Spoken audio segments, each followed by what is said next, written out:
Hi అండి, welcome to my channel. నేను చిన్న పునుగులు చేస్తున్నాను. అయితే బియ్యం పిండి, ఆనియన్స్, కొత్తిమీర, పచ్చిమిర్చి, జీలకర్ర, అల్లం కొద్దిగా కట్ చేసుకొని తీసుకున్నాను.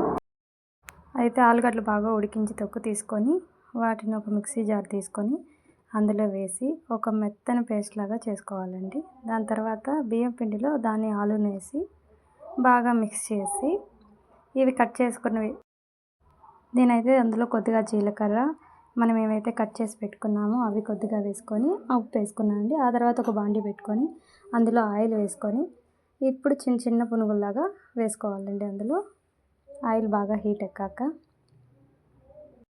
పిండి కొద్దిగా గట్టిగా కన్సిస్టెంటీ ఉండేలాగా చూసుకోవాలండి. ఆ పిండిలో కొంచెం లూజ్ అయినట్టు అనిపిస్తే కొద్దిగా మైదా కానీ లేదా శనగపిండిని కానీ ఒక 2-3 టేబుల్ స్పూన్లు యూజ్ చేసుకోండి. ఆ తర్వాత ఉప్పు అంతా సరిపడిందో లేదో చూసుకొని ఆ తర్వాత మీరు చూడండి. నాకు కొద్దిగా సాల్ట్ తక్కువ అనిపించింది, నేను యాడ్ చేసుకున్నానండి.